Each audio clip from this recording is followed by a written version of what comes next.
داخله ولا ورغه چې اقاله صلوات و سلام په داسې فرمای چې نن ز په یو شپې په حصہ کې د شپې په حصہ کې زلارما د ام ایمن کورنا د ام ایمن د کورنا خانقاوی ته په ملتزم کې د اغه زینا بیا بیت المقدس ته د بیت المقدس نه اول اسمان ته او اسمانونو چکر مې ولګولو د جنتونو چکر مې ولګولو بیا رفرف مقام ته بیا لا مقام ته او بیا داسې مقام ته چې هلته کې صرف الله او صرف زوما او دا ټول معاملات په دومره وخت شوي ده چې زه واپس راغم زما بستره ګرمه وه زه چې واپس راغم د هغه چې کومه کمره وه او هغې کې کومه کنجي لګېدلې وه هغه هم له هماغسې خوځېدله وي نن خو هغه دا وایي د عقل لحاظ سره څنګه ممکن وي څنګه دا کېدی شي ابو بکر صدیق تپوس کوي دا څوک وایي وایي دا محمد ابن عبدالله وایي د تا په باندې ایمان راوړی دی وایي چې هغه وایي نو بالکل رښتیا وایي بیا بالکل صحیح وایي بالکل سچا وایي زما په باندې ایمان دی هغه لحظه وه چې امام الانبیا صلی الله علیه وسلم ته کله دا خبر را ورسېده چې ابو بکر صدیق ابو جهل له داسې جواب ورکړی دی اقال صلات وسلام ورته د صدیق لقب ورکړ او تر قیامت تر ورځې پورې او د قیامت په ورځ باندې د صدیقانو بیتاج بادشاه حضرت سیدنا ابو بکر صدیق رضی الله تعالی عنه مبارک وګرځېده اوس دا ایمانیات دي نو شریعت یو داسې واضح دین دی چې دا صرف ایمانیات نه بیانوي او دغه آیات کې ایمانیات بیان شو څه شی دی یؤمنون بالغیب دا ایمان دی دا صرف ایمان دی دې کې عمل نشته دی اوس مخکې الله تبارک وتعالی متصل دی سره عمل بیانوي اوس په دې غیبو کې خبرې کوه لا شکم کم شي نه غیب دي ډیر شیزونه غیب دي په غیب باندې ایمان دی خو بیا صرف د غیب په شیزونو باندې ایمان وروړل باندې کار نه کیږي نه بیا به عمل کې متصل الله فرمایي ويقيمون الصلاه اوس انسان ته د عملی کار حکم کوي چې اوس صرف دانش ایمان نه راوړو او دی ویل چې لا اله الا الله محمد رسول الله اشهد ان محمد رسول الله او دی ویل او فرشتو باندې په کتب باندې ورځ د آخرت باندې په جنت او جهنم باندې په معراج شریف باندې په معجزات باندې په انبیاء باندې په رسول باندې د ایمان وروړو خبر کافی ده نه دا خبر کافی نه ده اوس عمل طرف تراشه نو الله تبارک وتعالى په قران کې فرمایي ويقيمون الصلاه معلومه ده شو چې ایمان سره ضروری د عمل له ایمان د عمل نه بغیر او عمل د ایمان نه بغیر دا دواړه چې کوم انسان د نجات لپاره کافی نه دي دا دواړه د انسان د بخښش لپاره کافی نه دي او عمل چني او ایمان وی بیا قرآن فایده نه ورکوي او انسان چې عمل وی او ایمان یې نه بیا قرآن فایده نه ورکوي ایمان او عمل دا لازم او ملزوم دي نو اولا رب ذوالجلال د عمل لپاره چې مسلمان ته سوی د نخې د مؤمن او د فایده د استقامت د استفاده د قرآن نه الله په قرآن کې اولنی عمل چې انسان ته خي ويقيمون الصلاه اولنی ورته دا خي چې تب منس ادا کوي او نبی علیہ السلام فرمایي ترمذی شریف حدیث مبارک دی اول ما يحاسب به العبد يوم القيامه الصلاه ترمذی شریف کې راځي چې اولا رب ذوالجلال جل جلاله انسان نا اولا به تپوستنا د موس کیږي او انسان نا اولا تپوس چې کوم دغه عمل کیږي چې کوم عمل اول په قران کې راغلی دی نو اوس اول د دې تپوس کیږي نور برستو کیږي نو آیا دا ضروري شو نور غیر ضروري شو نه دا ټول ضروری دي او د انسان چې کله ایمان راوړي او د ایمان نه بعد هغه کار چې نه په پیسې لګي نه په خرچه کیږي نو د تکلیف شته هیڅ نشته هیڅ باندې نشي لټول ځکه چې نبی علیه الصلاۃ والسلام فرمایي اولا خبره په ولاړ باندې مونږ کوا دویم که په ولاړ نشي کولای پناست مونږ کوا که پناست نشي کولای پملاست مونږ کوا که پملاست نشي کولای د سترګو په اشارو باندې مونږ کوا خو لیکن موږ کو څومره اسانتیا راغه په دین کې نو دغه اسانتیا په وجم او دویم عمل او لومبني عمل دغه الله بیان کا د ایمان سره دویم اول عمل چې کوم دی او دا د انسان لیکلی چې دا د انسان د ایمان قوت په دې سر راځي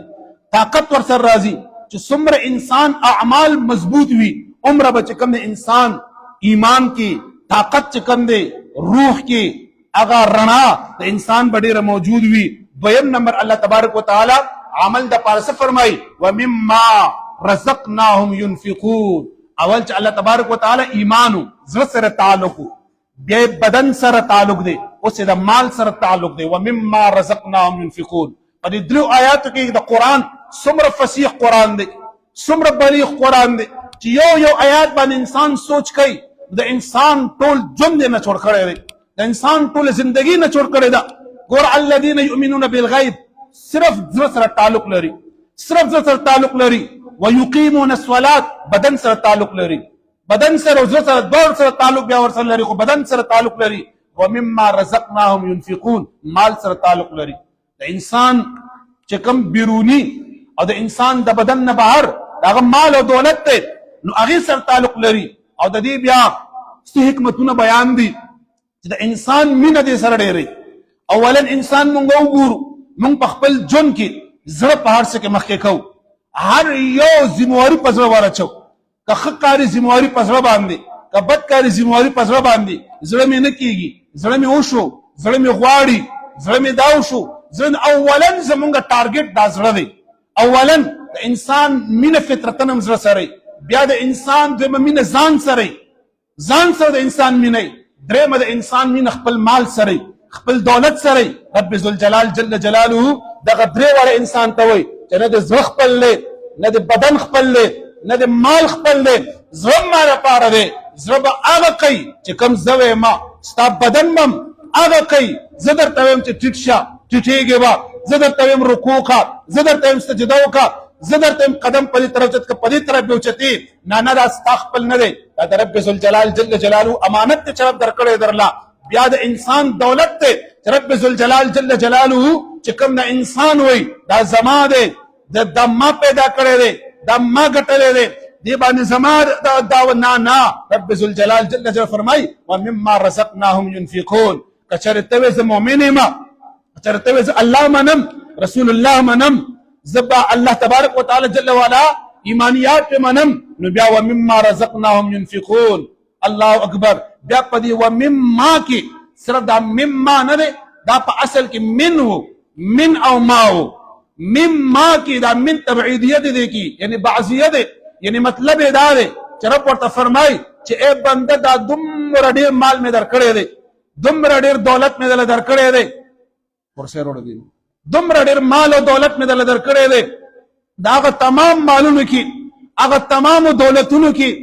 هغه تمام چې څومره مال دی په هغه تمام مال کې ټول مال مه صدقه کوه ټول مال مه صدقه کوه رب ذوالجلال جل جلاله فرمایي چې کله دله 40 روپۍ درکړمه او 40 روپو باندې کال تیر شي بعد د هغې نه 1 روپۍ د هغې نه صدقه وکړه مما رزقناهم ينفقون بعض د هغه مال نه چې ما دله درکړی دی الله تبارک وتعالی فرمایي بعض د هغه مال نه چې کوم ما درکړی دی د هغه مال نه بعض چې کوم دی نو هغه صدقه وکړه نو الله تبارک وتعالی جل وعلا ډېر لوی رحیم او کریم فرمان دی الله تبارک وتعالی محبوب فرمایي چې ما نقص مال من صدقه چې ای خلق ګور یاد ساتئ امام مسلم فرمایي چې دا مال په صدقه کولو سره دا ګوره کمیږي نه دا د انسان کمیږي نه بلکې دا زیاتیږي نو دا ډومبنې د قرآن چې کومه پاڼه ده هغه ډومبنې پاڼه باندې انتهایی اختصار سره زمونږ د ژوند څومره خلاصه پرته ده زمونږ ټول ژوند پکې پروت دی زمونږ ټول زندگی پکې پرته ده په دغه لږه خلاصه کې عیب هم پکې راغلل زړه سره تعلق لرونکي خبرې هم راغلي بدن سره تعلق لرونکي خبرې هم راغی او د مال سره نو معلومه دا شوه زړه د الله دی ځکه نبی علیه الصلاة والسلام مبارک به دعا کول یا مقلب القلوب قلب قلبي الى طاعتك الى معرفتك الى عبادتك الله تبارک محبوب دا فرمایل چې رب زمونږ زړونه خپل عبادت طرف ته خپل معرفت طرف ته الله زمونږ زړونه خپل واړي الله تبارک وتعالى جل وعلا زمونږ زړونه دا د الله دی زمونږ بدنونه دا د الله دی زمونږ مال او دولت دا د الله دی مونږ امانتګر یو زمونږ مخکې د لوی لوی زړونو والا خلک راغلل نن د خاورو د لاندې دي د لوی لوی بدنونو مالکان راغلل هغه مال خلک چې په غرونو کې به په لاسونو باندې هغې سوړې کول کورونه به پکې جوړول آدم علیه الصلاة والسلام جوسه 10 ګزه جوسه وه 10 ګزه جوسه د آدم علیه الصلاة والسلام وه نبیم و پیغمبرم و د الله اولنې بندم و د جنت کې اوسیدونکی و فرشتو ورته سجدم کړې وه باوجود د دې نه آدم علیه الصلاة والسلام نن د مصر هغه غر کې چې کوم دی نو هغه خاورو د لاندې آرام فرما دی نو چې آدم علیه الصلاة والسلام پاتې نشو امام الانبیاء پاتې نشو انبیاء او رسول پاتې نشول مونږ به د کوم ځای نه پاتې کیږو. نو د دې د وجې نه زمونږ او ستاسو دلته کې میلمانه یو چند ورځو دپاره، بلکې بیټې مټې هم دپاره راغلی یو. پته نشته دی بغیر د تیارۍ نه به واپسي کوو، بغیر د خپلې ګنډه منډه راټولولو نه بغیر به واپسي کوو، بغیر د ستړي مشي او خوارمشي نه به واپسي کوو. نه به چا سره خوارمشي وکړو، نه به ستړي مشي وکړو، نه به چا نه اجازت واخلو، نه به چېرته منصوبې چاته وښایو. کمې زړه کې منصوبې دي زړه کې به لاړې شي، کمې ارادې دي ارادې به هم را سره لاړې شي، کوم زموږ سوچونه دي سوچونه هم را سره لاړ شي. د دې د وجې نه په موجوده زمانه کې اخیری پیغام دا دی چې نبی علیه الصلاة والسلام مبارک فرمایي چې کله داسې وخت راشي چې کله بیا د انسان ته د حق او د باطل هم پته نه لګي، حق کم یو دی او باطل کم یو دی. لکه نن زمانه ده چې کوم عوام دي هغه بل هم اضل دي،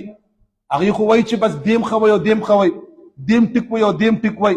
دا لاره ټیک ته دا لاره ټیک ته، دا نشي کېدی. حق لاره به بیوي، حق لاره بیوي، باطل به ښه ډېري. نبی علیه الصلاة والسلام ناست دی او په ځمکه باندې او نبی اسلام یو کرخه وویسته، داسې نیغه کرخه وویسته، یو چوکۍ راواغېسته او کرخې صحابه ورسره قرآن څه کې بیا قال اسلام یو نیغه وویسته او بیا داسې کږې لارې وویستې، ښه ډېرې کږې لارې وویستې. اکا ورته وفرمایل داسې نیغه لاره نه ده، دا نیغه لاره صراط مستقیم ده او دا نورې ټولې باطلې دي، دا نورې ټولې باطلې دي. نو معلومیږي دا چې فتنې به ډېري، د فتنې والا لارې به ډېري، د باطل لارې به ډېري، ګمراهۍ لارې به ډېري، د تیارو لارې به ډېري. او بیا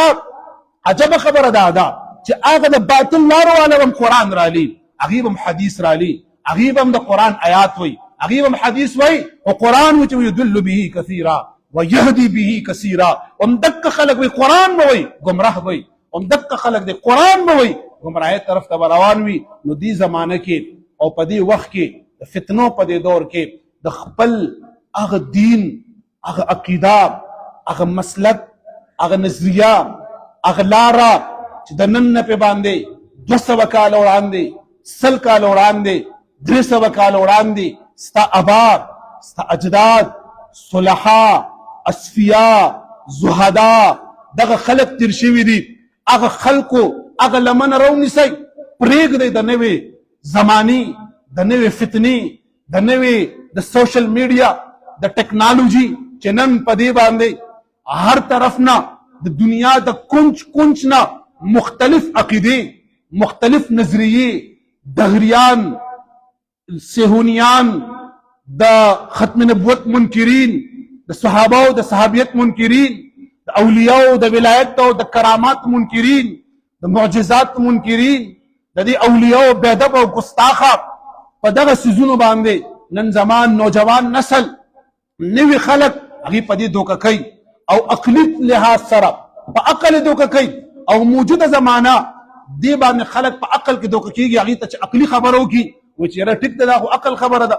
عقلي ده. نو عقل خو خبره زر علي او انسان چې کله په عقل باندې کې نو ګمراه کېږي به. الله رب العزت که په عقل د پېژندلو کوشش وکړو نو عقل خدا وایي چې رب کتل غواړي، د رب به 2 خپې وي، د رب به 2 لاسونه وي. عقل تقاضا خدا ده. الله خو به هغې ته وایي چې هغه خوراک وکړي، عقل تقاضا دا ده، لیکن د ایمان تقاضا دا نه ده، لیکن د قرآن تقاضا دا نه ده، لیکن د رسول الله تقاضا دا نه ده. نو عقل باندې خو ته دین او عقل باندې ته قرآن او په عقل باندې بیا ته چې کوم د رسول الله مبارک حدیث مبارکه هغې به بیا ته ضرور دروغ وي. لکه 100 کال وړاندې ته به سوال وکړې 100 کال وړاندې خبره شوې ده، نن څنګه زه ومنم؟ امام بخاري خو د حضور په زمانه کې نو، امام اعظم ابو حنیفه د حضور په زمانه کې نو، امام ترمذي د حضور په زمانه کې نو، امام مسلم د حضور په زمانه کې نو. نن زه څنګه ووینم؟ څنګه وکم؟ دقه عقلي خبرې دي، دقه عقلي خبرې دي. ورته کمقله امام اعظم ابو حنیفه نوې دین نه دی راوړی، نوې دین نه دی راوړی. سجده هم هغه ده، رکوع هم هغه ده، قیام هم هغه دی، هم هغه الحمد ده، هم هغه قل هو ده، هم هغه قرآن دی، هم هغه دی. امام اعظم ابو حنیفه رحمت الله علیه صرف دغه مسائل تا ته کول کړی دي، صرف درته وی د تکبیر اولا دی، درته وی د رکن دی، درته وی د تعدیل دی، درته دا د سجده په دومره انداز کې کې هغه درته د قرآن نه ثابته کړې ده، هغه د حدیث نه ثابته کړې ده. هم هغه قرآن دی، هم هغه دین دی، هم هغه مونځ دی، هم هغه عرص دي. صرف امام صاحب د هغې مسائل درته بیان کړي دي، امام صاحب د هغې درته هغه اسانتیان راوستي دي، هغې درته صرف مسائل بیان کړه، نور دین درته نوی نه دی راوستی چې نوې دین راوستي دی. نن په سوشل میډیا باندې اکثر نوجوانان دا خبره کوي مونږ مذهبا د امامنا امام اعظم ابو حنیفه رحمت الله تعالی علیه په مذهب کې دغه مقلدین یو، دغه تقلید کو.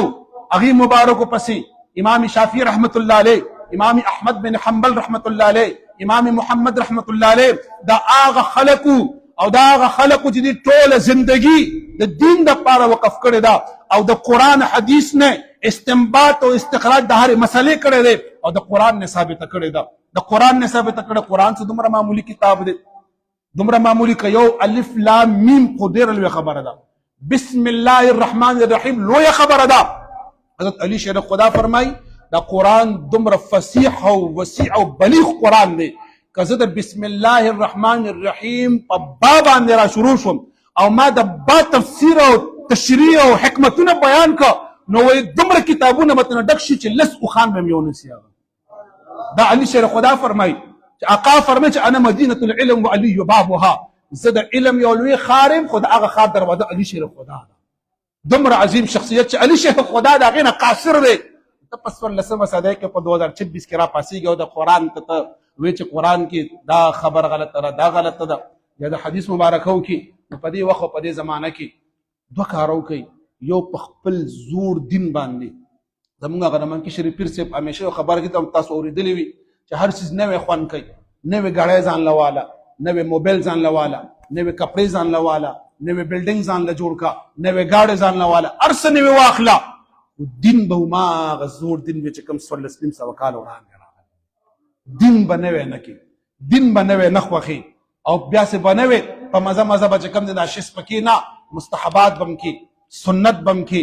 فرایضو ته بیا په خپله جوړېږي. کوي دا ضروري ده او دا ضروري نه دی. زمونږ دلته کې یو خپله ذمهواري ده په ممبر باندې. په ممبر به د مستحب تشریح د مستحب په انداز کې کومه، د سنت به درته سنت په انداز کې کومه، د مباح به درته مباح په انداز کې کومه. خو تاسو ټولو لپاره دا لازم دي. مستحبات به هم کوئ، سنت به هم کوئ. لکه دې زمانه کې زمونږ دا نوجوانان مخکې جمعو کې ما یو خبره دا کړې وه اخر کې، نن درته بیا تازه کومه چې اکثریت خلک مونږ ته سلام واړو او مونږ دا کلمه درې ځله وایو. تاسو په خدای یقین وکړه چې دغه خلکو سره دا درې پیري کلمه ویلو ټایم هم نشته دی. دومره د افسوس خبره ده او دومره ذمهوارانې د نوجوانانو هلکانو زیاتې شوي دي. دومره په تاسو باندې لکه زور روړلی شوي د شیطان د طرف نه چې زه درې ځل کلمه پوره کوم او چې کله سنتو ته ودرېږم چې وروسته وګورم نو دغه پیزار دومره ډک وي که نه او ښه په تیزۍ سره دا خلک د جومات نه داسې روان وي ته به وایي چې بس بهر ورته تیار چې کوم دی نو ګاډۍ ولاړ دی مدینې منورې ته حج ته روان دي،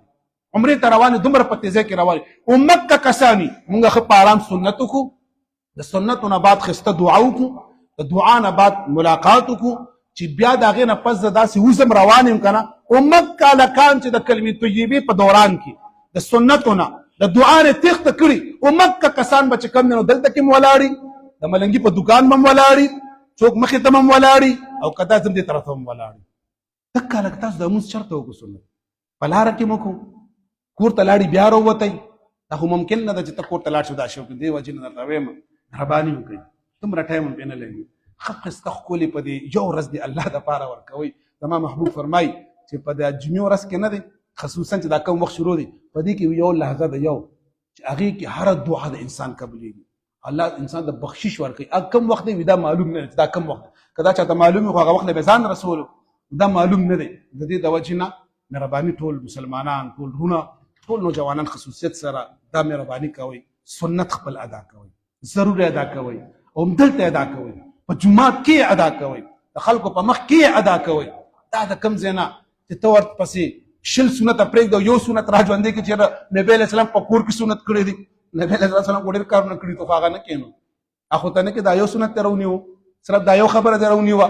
بیا خو ډېرې کمزوریانې در کېږي خپل بدن ته وګوره چې تا کم کم کارونه د حضور د هغه نه بهر دي، د حضور د اقوالو نه بهر دي. انشاءالله امید دا دی دا خبره به تاسو خوښه کوئ، په دې به راسره اتفاق وکئ، اتحاد به وکئ چې انشاءالله سنت چې چرته جمع وکئ هملته پسې سنت کوئ، هملته کې دعا تفصیلي امام سره کوئ، بیا د هغې نه پس رخصتېږي. واخر دعوانا الحمدلله.